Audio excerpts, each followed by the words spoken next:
chez le même éditeur.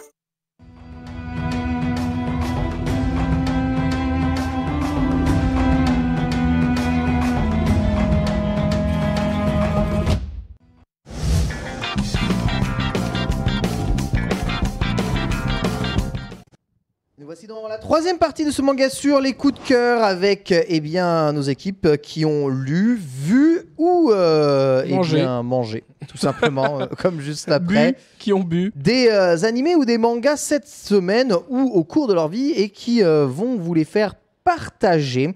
Et je vous invite, qui voudrait commencer avec son coup de cœur ici autour de la table? Yamato est absent, il n'est pas là. Fumble souris. Moi, je tu veux bien, parfait. Voilà, vas-y, comme ça. Tonton, parfait. Moi, c'est un mini coup de facile Kokoro. C'est parce que j'ai vu le 1e épisode. Le 1e Mais déjà, ton truc de la vie. Déjà, je sens un potentiel qui me plaît. Voilà. Oui. Prends le micro de Kaoru, puisque tu casses tes micros en ce moment. Mais si Giant Coucou, je casse. Attends, parce qu'il a des jambes aussi. Ah, voilà. C'est bon, Kaoru. Voilà. Bon. Donc oui, le manga, c'est Tokyo Magnitude 8.0. Oh. Ça se voit que c'est bien, ça se voit. On est d'accord, Fumble, et voilà. Alors, un manga de 2009 en 11 épisodes par les studios Bones qui ont fait FMA, My Hero Macadamia, le meilleur manga du monde, bien entendu, qui own les meilleurs, les plus forts. Donc, et donc voilà. Je sais qu'on n'est pas obligé de le dire, mais bon, je pense qu'ils apprécieront. Oui, et c'est trouvable sur Wakanim France. Comme ça, tout le monde. C'est legit. Voilà. Donc c'est legit. Alors c'est l'histoire de Mirai. Qui a 12 ans, qui est une ado blasée de la vie. Elle est en mode j'aime pas mes parents, ils se disputent tout le temps, fait chier l'école, fait chier les devoirs. D'accord. Là, ça va être les vacances, on va encore aller nulle part, c'est de la merde la vie. Elle est saoulée de la vie, la petite. Voilà, et elle a à côté, elle a à côté son petit frère, son petit frère qui est en short d'ailleurs. Lui, il est content de la vie tout le temps, il est content, il s'amuse, il plante des arbres, il est heureux, il court dans la rue, il est content. Il se fait écraser, c'est bien. Il se fait écraser, il meurt, il est content. Et en fait, voilà, c'est elle là, qui est un peu saoulée de la vie. Là, c'était une photo où elle aimait la vie, mais après, elle a 12 ans, tu sais, elle est en crise d'adolescence un peu. 12 ans, c'est ça, hein, quand t'es japonaise. Oui, c'est ça. Elle va tuer ses parents. Et donc, le manga commence, enfin, l'animé commence, c'est les vacances, et ils doivent, voilà, ça c'est mon main, il est en short, il est content, et c'est les vacances, et elle doit, voilà, rendre des courses, tu sens que, voilà, elle est saoulée de la vie. Parce qu'elle n'est pas en short. Parce qu'elle n'est pas en short et qu'elle prend donc la vie du mauvais côté. Et donc elle est saoulée, là elle doit amener son petit frère à une exposition des robots. Parce que le petit frère il aime les robots, c'est normal. C'est un petit frère. Et de là, c'est le premier épisode. Et tu dis, bon, ça va être un truc un peu normal et tout. Sauf qu'en fait, non. À la fin, il y a, tu vois, elle prend une glace, elle partage même pas, tu vois. Du coup, le petit frère est guaqué. Non, mais elle lui en donne après. Hein. Je spoil. Ça va. Et à la fin de les premiers épisodes arrive un putain de tremblement de terre. Alors ça, et j'aurais jamais cru étant donné le titre. Voilà, et c'est ça, c'est fou. Hein. Ouais. Et en fait, là, elle est séparée de son petit frère, donc j'imagine qu'elle va devoir lutter pour le retrouver et pour retourner à sa maison. Et voir si ses parents sont toujours vivants. Et là, elle va se rendre compte qu'en fait, être saoulée de la vie, c'est peut-être ça sert pas grand-chose quand il y a des tremblements de terre. C'est ça. Je pense. Et donc, ça va lui apprendre la vie un peu. Voilà. Cette petite qui a tout ce qu'elle veut, qui vit dans un pays riche et qui se plaint. Putain. Non, bon, bref. Et apparemment, le truc a été fait justement avec des consultants experts en psychologie et en comportement humanoïde pour que dans l'anime, que ce soit des comportements réels qui se passent, tu vois, pas en mode il y a un tremblement de terre, tiens, si j'allais à la piscine, tu vois. Pas comme dans Mass Effect, quoi. Par exemple. Donc ça sent un peu l'anime en mode prévention météo des tremblements de terre au Japon. C'est beaucoup plus que ça. C'est plus que ça. Après, j'ai pas vu jusqu'au bout, mais ça a l'air très bien. Non, c'est super bien, regardez-le, c'est vraiment super bien. En fait, ce qui m'a saucé, moi, c'est que ça dure 11 épisodes, il y a un début, une fin, et que ça a l'air cool, tu vois, après... Voilà. Tu confirmes que c'est bien? Je confirme. Ah, si Je peux absolument rien dire parce que spoiler, c'est mal. Très Tout à bien. fait. Et là, il faut surtout pas spoiler. Ah Mais oui, il faut d'accord, ok. regarder. Ah, C'est très bien. Moi, je vais le regarder que pour vous spoiler dans Manga Sûr. Voilà. Allez, Fumble, tu meurs d'envie de nous spoiler un autre truc. De quoi vas-tu nous parler Il n'y a pas vraiment d'histoire, c'est tellement barré, donc il n'y a vraiment rien à spoiler. Ça s'appelle Arakawa Under the Bridge. Oshi-san. Voilà, c'est comment Le dire kappa. pour situer le truc, kappa. c'est un Il est anime qui a été dégueulasse. adapté d'un manga qui est la mangaka qui Ouais. fait Jésus et Bouddha. Donc vous connaissez probablement Ouais, Jésus et c'est Bouddha. barré, c'est barré. Qui était déjà très cool Ce aussi. qui hein, était très c'est cool. une bonne barré. référence. C'est précédent à ça. Et Arakawa Under the Bridge, ça raconte l'histoire d'un mec qui est obnubilé par le succès de sa vie, de son entreprise. C'est le premier de sa famille. Il va hériter d'un empire. Et il est super strict et il ne veut ne devoir rien à personne. personne, c'est ça. Personne. Exactement, c'est l'idée. Sauf qu'un jour, il a failli se noyer. Il est secouru par la jeune fille blonde là. C'est ça. Et comme il veut ne rien devoir à personne, il accepte en contrepartie de devenir son petit ami. Et cette fille, elle dit qu'elle vient de Vénus et elle habite sous un pont, dans une cabane dans un pilier de pont.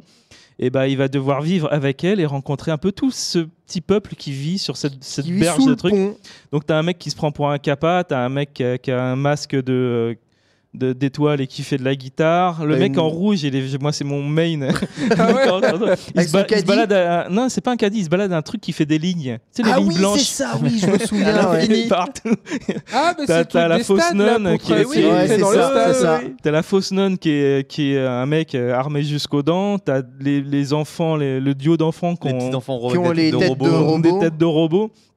Et tous ces gens, ce qui est vraiment important dans ce truc, c'est que tous ces gens ne servent à rien. À rien du tout. À rien. Ils sont là, ils vivent leur vie au quotidien. Moi, je mets le complètement débile. Franchement, ils sortent tous plus ou moins de l'asile psychiatrique. Tu vois, c'est l'élite de la société japonaise qui est confrontée tout d'un coup à tout ce que ne veut pas la société japonaise. C'est des gens complètement anti-productifs. C'est ça. Et c'est intéressant. Voilà, le résultat est rigolo.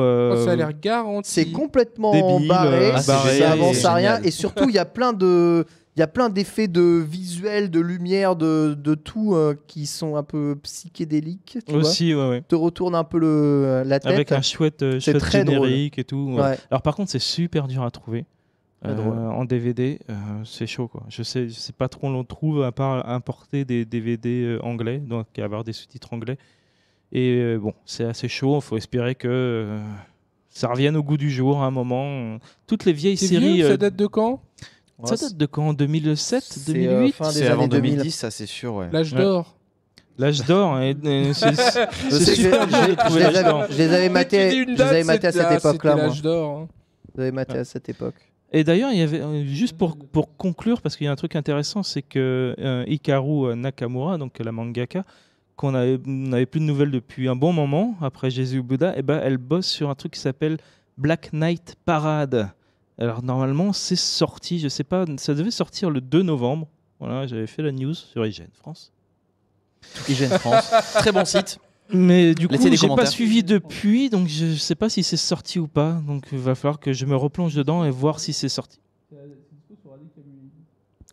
Arakawa est dispo sur C'est Adekami. Adekami. Ah oui, d'accord. Ouais, non, mais là encore, c'est une connerie du chat qui recommande. Légalement, on dit légalement. Qui recommande des sites de streaming Non, on dit Moi, je suis chercher les innocent, je trucs pense que légalement. tout est légal. Hein. totalement condamnables, mais là- Malheureusement. et que nous ne supportons pas du tout ici. Mm.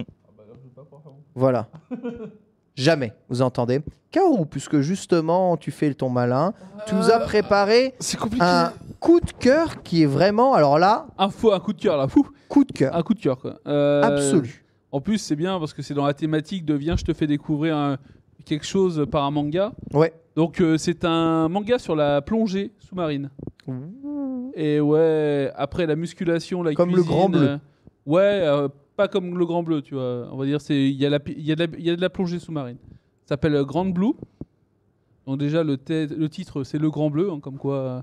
Comme Bien- le Grand Bleu. Bien tenté, mais c'est pas du tout le Grand Bleu. Donc c'est l'histoire d'un mec qui s'appelle Iori qui qui déménage dans l'université près de la mer pour pouvoir continuer ses études et qui est là en mode il faut que je réussisse ma vie, je suis un dingue et tout. Et il emménage dans le magasin de son oncle qui s'appelle le Grand Bleu et il retrouve une amie d'enfance et tous ses potes qui sont dans le club de plongée.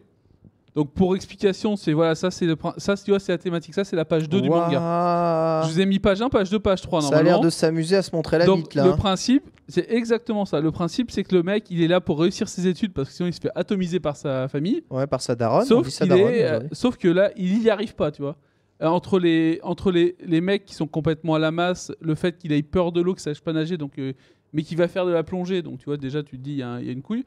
Et les gens qui essayent de l'engrainer à boire non-stop, tu vois, c'est Webedia quoi. Les mecs font que les costumes d'Évangélion. Il y a des références à pas mal d'animes parce que le deuxième personnage masculin, c'est un ultra otaku qui est fan de tout, qui adore les lolis, tu vois, c'est Yamato en blond quoi.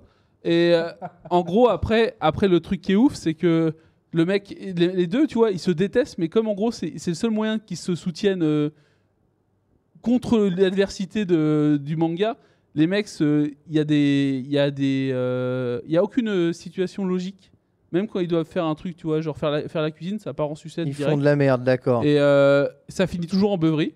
Et donc, le principe, c'est qu'il y a deux personnages qui sont les deux gros baraqués qui tiennent le club de plongée, qui les aggro 100% sur l'alcool.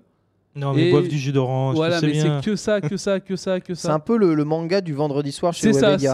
C'est ça. C'est le manga Webedia, mais à la plongée. C'est Webedia fait de la plongée. Et si vous arrivez à vous le procurer, c'est vraiment cool à suivre. Et c'est marrant, mais alors c'est juste gratuit.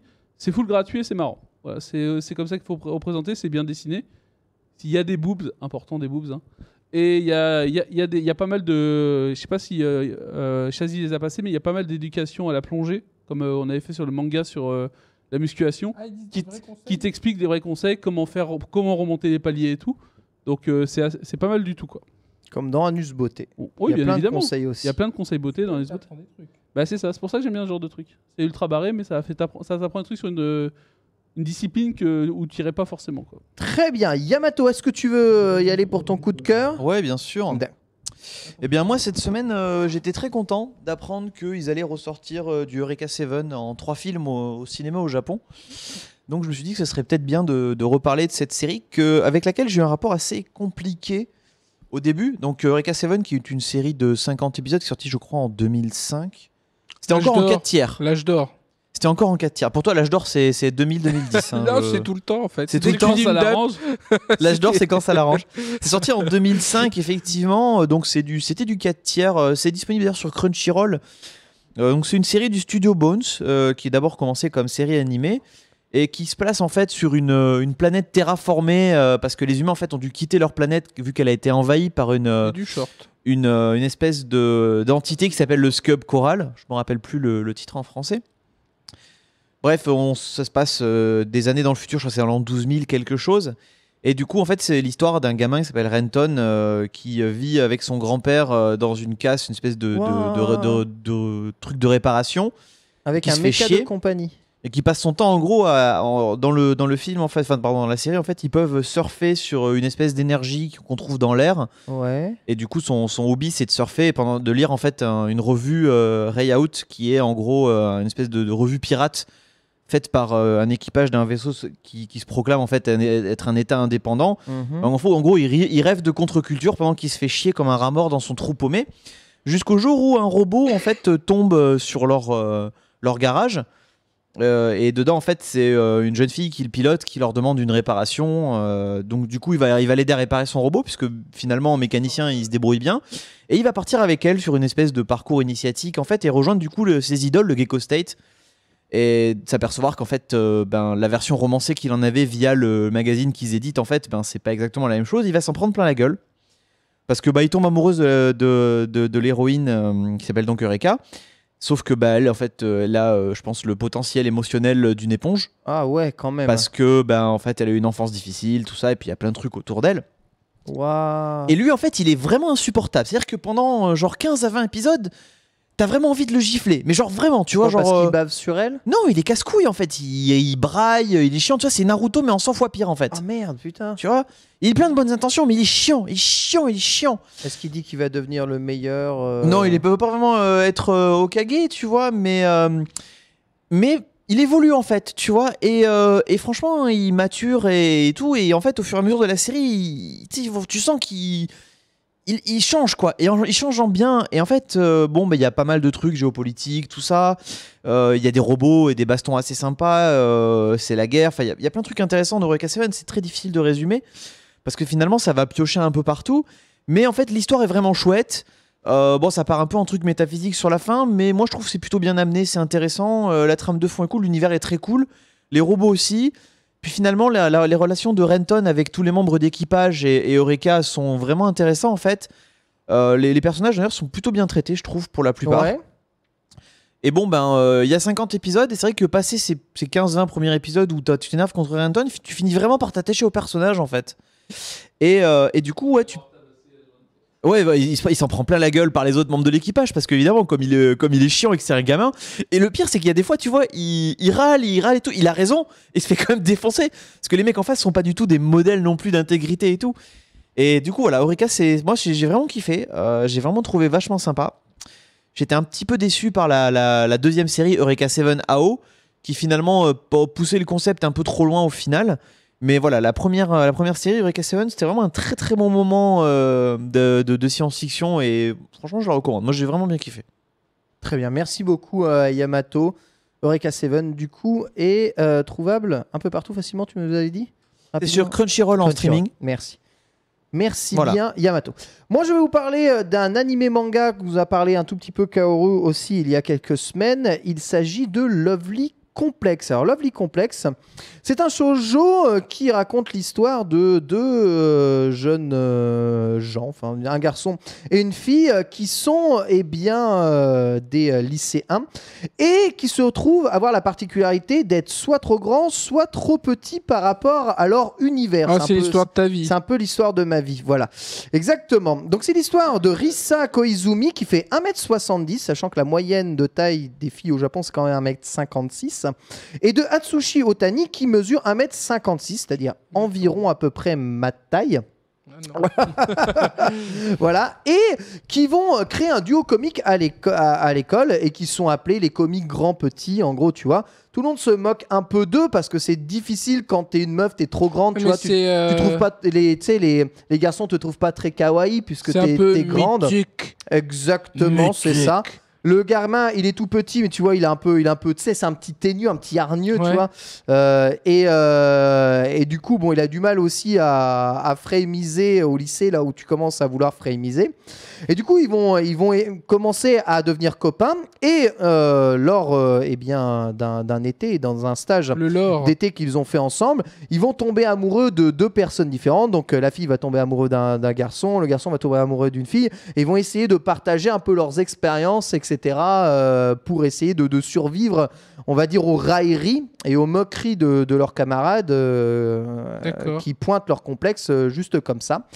Au fur et à mesure du manga, comme ils commencent à s'apprécier grandement et comme ils vont, sans spoil, avoir des relations qui ne vont pas particulièrement se passer bien, ils vont développer une relation au-delà de l'amitié l'un et l'autre et s'entraider réellement à dépasser leur complexe de taille qu'ils ont tous les deux. Une fille et un garçon. Voilà, amis. Je ne vous raconte pas toute la suite, mais va se développer quand même des trucs et c'est à la fois méga drôle, c'est plutôt bien dessiné dans le manga. L'animé est vraiment stylé et assez rapide à lire. Ça dépasse un peu la base, on va dire, des shoujo à la con que l'on peut voir habituellement. C'est vraiment sympathique, je vous conseille grandement de regarder. Difficile à regarder en anime puisque j'ai pas trouvé de plateforme réellement où ça peut être disponible. Par contre, le manga est chez Delcourt, voilà, en 17 volumes et vous pouvez encore trouver aujourd'hui. Je préfère le dessin de l'anime que du manga. Ouais, le dessin de l'anime est vraiment très bien. L'anime est extrêmement bien réalisé. Le manga est un peu simple, mais ça se lit bien. Très très bien, voilà. Donc ça c'est Lovely Complex, c'est chez Delcourt et je voulais vous parler avant de terminer, hop là, un tout petit peu, on en a parlé juste avant parce que je l'ai lu cette semaine, j'ai failli écraser ma Switch. Je voudrais être tué par une lycéenne, hein, c'est aussi d'accord. Ah, et alors, chez c'est Delcourt quoi? Tom Cam. Eh ben, c'est méga bizarre, c'est un entrecoupé. Déjà le en fait, titre ne te ment pas trop. C'est hein. entrecoupé de séances comme ça. Donc là, vous voyez ces cases-là découpées comme ça. Ça, ce sont les fantasmes du professeur. Donc c'est l'histoire d'un mec qui devient professeur pour essayer de se faire tuer par une lycéenne. C'est son fantasme le plus absolu Ça a l'air malsain. de la vie et de l'histoire. Et, Ah oui, j'en avais parlé oui, dans les tout sorties à fait, manga. exactement. Et alors, tout du à coup, fait. tu l'as lu. C'est très Je bien. l'ai lu et je sais pas comment définir. J'aime pas du tout quand c'est les cases découpées comme ça où il raconte. Mais c'est au début, en fait. Où c'est fantasme. Voilà. Bah, il y en a dans tout le volume 1. En fait, il Même- raconte le même passage, mais avec différents points de vue. Voilà, Il y a exactement, plusieurs c'est ça. personnages. C'est ça. Et au bout du premier tome, on a compris que ça a l'air intellectuel et tout ça, mais en fait, c'est des trucs psychologiques Ouais. assez tirés par les cheveux, en C'est fait, ça, par c'est l'auteur. exactement ça. Il prend des trucs qui sont existants, comme Ouais. par exemple le fantasme de De se se faire tuer, étrangler. Ouais. qui est apparemment un vrai mal. Oui. Mais il le tire vraiment à l'extrême avec ce personnage. Et en fait, il va utiliser d'autres troubles psychiques, comme si tu l'as lu, tu le sais. Oui. Là aussi, où il les utilise vraiment pour son scénario, quoi. Il les tord, il les exagère parce que c'est bon pour son scénario. C'est ça. Et en Donc fait, on se rend c'est compte pas un que truc super intellectuel, le- c'est manipulateur, mais mais c'est pas le non seul plus, perso malade, on va dire, dans sa tête de ce manga n'est pas justement le professeur qui veut se faire étrangler par une lycéenne. Bon, ça, c'est le truc que j'ai trouvé intéressant et du coup, ça développe Mais ça finit en pas 2 que tomes. là-dessus. Et Donc- ça finit en 2 tomes, donc exactement. on va voir exactement s'il arrive à mettre son plan à Et exécution. On va se rendre compte que le psychopathe de ce manga n'est pas forcément peut-être le personnage principal. C'est sympa, mais c'est assez étrange à lire. Disons que c'est vraiment quelque chose de peu commun, je dois bien vous avouer, mais c'est 2 volumes et ça se lit très rapidement et plutôt bien. Voilà, ceci termine du coup ce manga sur avec consacré à Shiro Masamune. Merci à tous d'être venus encore une fois. Hein, le YouTube. Exactement. Le Je vous YouTube, rappelle Lâche que pause vous bleue. pouvez revenir sur les émissions sur notre YouTube en plusieurs parties et sans les pauses et sans que ce soit forcément une rediff de la JVTV. Cette émission sera diffusée d'ailleurs lundi prochain de 14h à 16h si jamais vous avez raté le début et que YouTube ça vous emmerde profondément. Dans quelques instants, retrouvez le squat avec le tournoi de la PlayStation Plus League qui va probablement pas pouvoir se passer parce que visiblement ils ont déconnecté les serveurs, on n'arrive plus à se connecter à Internet. Ah, il y a PlayStation Plus League. C'est la base. Ouais, il y a PlayStation Plus League, on est censé se Ah, tuer, c'est mais pas- j'arrive pas à me connecter à c'est pas une Internet, donc rediff, c'est une update. c'est tout simplement merveilleux.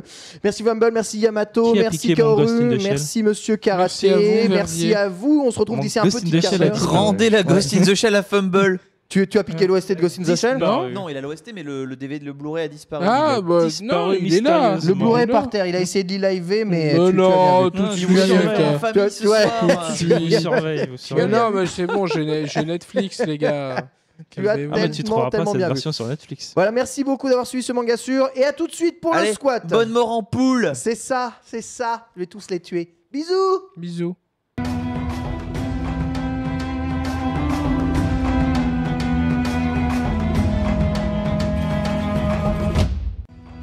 C'est le début d'une